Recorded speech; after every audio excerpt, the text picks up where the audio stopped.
अस्सलाम वालेकुम viewers, welcome back to info Ustad YouTube channel. Viewers, हम डाटा एंट्री ऑपरेटर 2017 का पास पेपर सॉल्व कर रहे थे।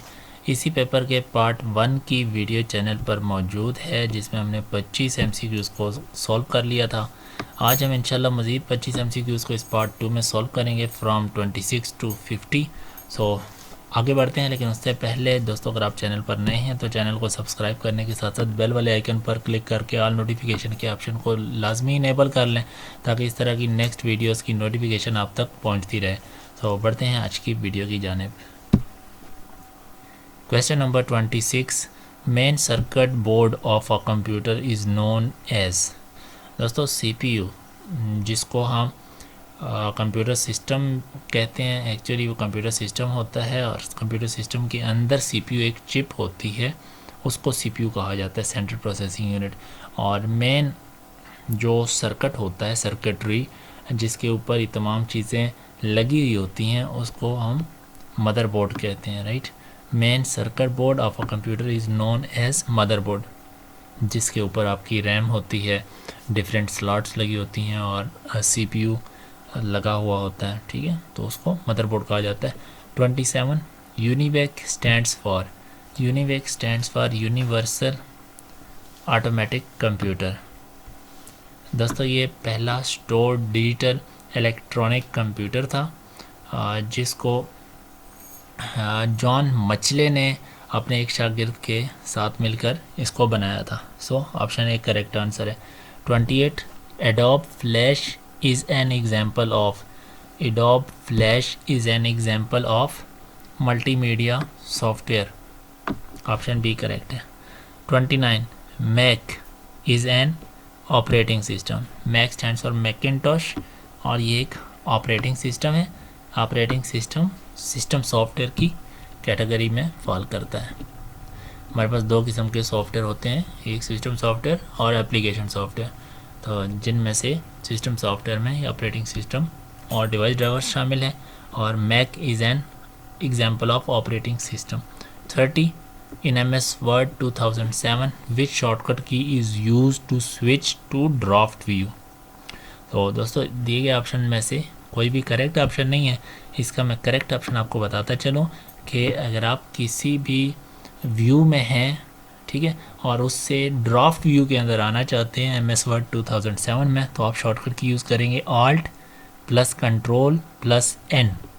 Alt + Ctrl + N। मैं प्रैक्टिकली करके दिखा देता हूँ।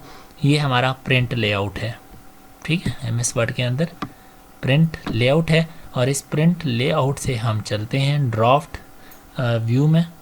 सो Alt Ctrl N में प्रेस करूँगा, Alt Ctrl N, तो ये देखें कि मैं ड्राफ्ट मोड के अंदर या ड्राफ्ट व्यू के अंदर आ चुका हूँ, राइट।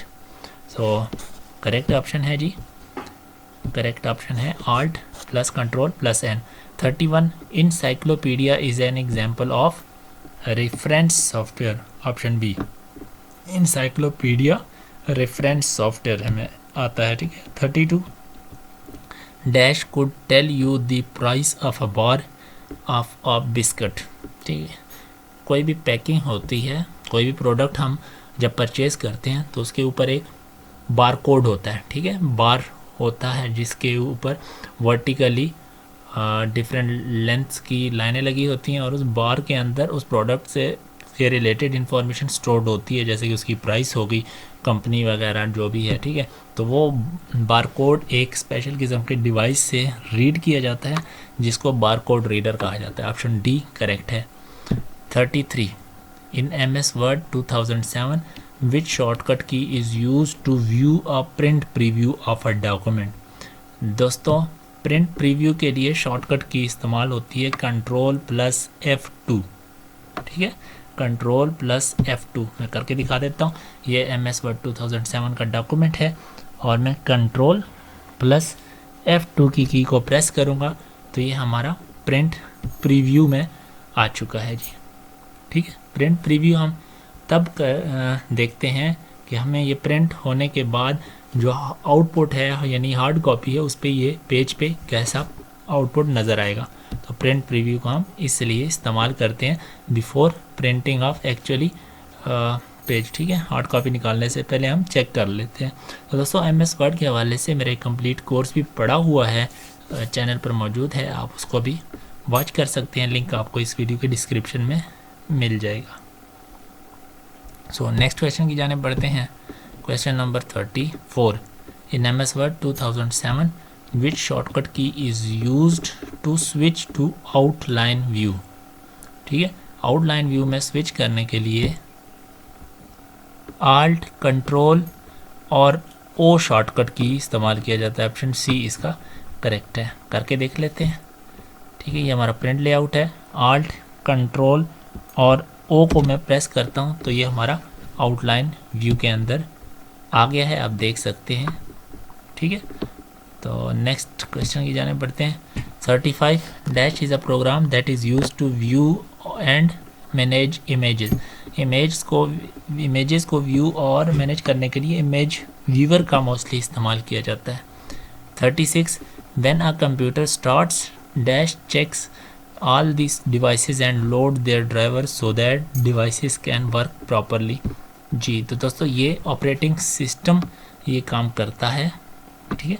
तमाम जितने भी पेरिफेरल डिवाइसेस होते हैं उनको चेक करता है और उसके बाद जो कंपल्सरी इम्पोर्टेंट सॉफ्टवेयर होते हैं उनको लोड करता है, जैसा कि ड्राइवर्स वगैरह हो गए, ताकि कंप्यूटर एक परफेक्ट तरीके से रेडी हो जाए और काम करने के लिए तैयार हो जाए, ठीक है।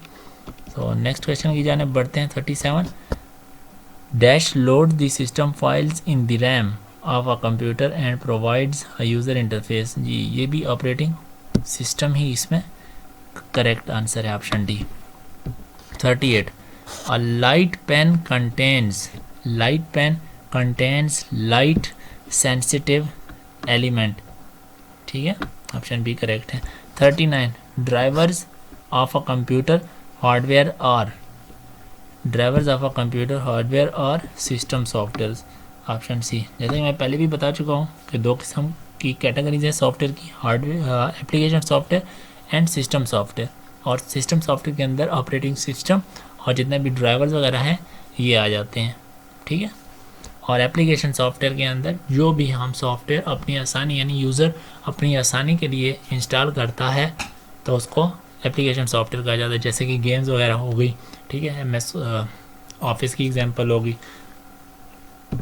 40 a device cannot work properly if dash is not installed, if device drivers are not installed, ठीक है। डिवाइस, ठीक, किसी भी डिवाइस को एग्जीक्यूट करवाने के लिए उसके लिए स्पेसिफिक उसके ड्राइवर्स इंस्टॉल किए जाते हैं, राइट। 41 की जाने बढ़ते हैं। Dash is use to draw pictures 3D images and animations.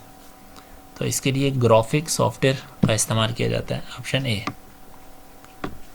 42 devices which are used to enter data into a computer are known as so simple input devices. 43 a long narrow socket on the motherboard into which different expansion cards can be plugged in is called।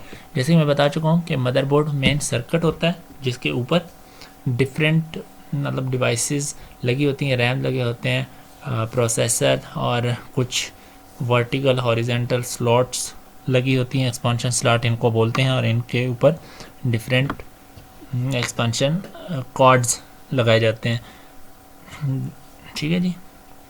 जैसे कि graphic cards हो गए, ठीक, games वगैरह के लिए हो गए, ठीक है। तो ये चीज़ें। 44 dash is a component of a processor that performs mathematical and division.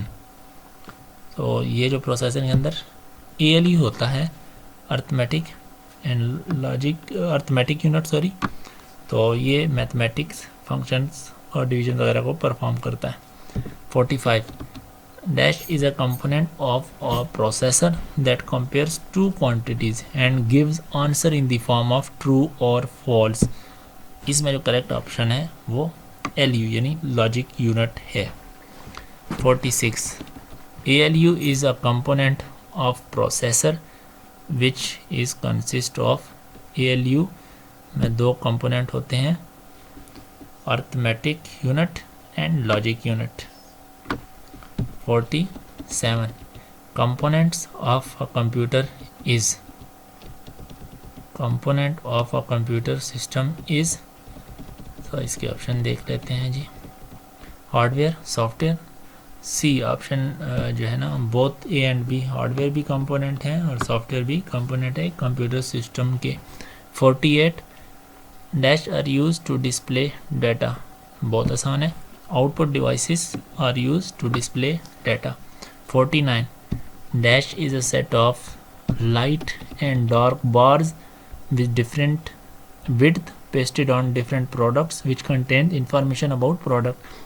दोस्तों इसका जिक्र मैं पहले कर चुका हूँ, ठीक है। तो इन जो कोड्स हैं, ये बार्स हैं, इनको कहा जाता है bar code. Option A correct है। 50 and the last question of today's video part 2, VAB stands for voice answer back. Option C is the correct option. So दोस्तों इसी के साथ पार्ट 2 ख़त्म होती है, पार्ट 2 की वीडियो। उम्मीद करता हूँ कि आपको सीखने को काफ़ी कुछ मिला होगा। वीडियो को लाइक और शेयर कर दीजिए। पार्ट 1 का लिंक इस वीडियो के डिस्क्रिप्शन में मौजूद है, उसको भी लाजमी से वॉच कर लीजिए। जाने से पहले कंफर्म कर लें, चैनल सब्सक्राइब नहीं किया तो चैनल को सब्सक्राइब कर लें। Thank you for watching. अल्लाह हाफिज़।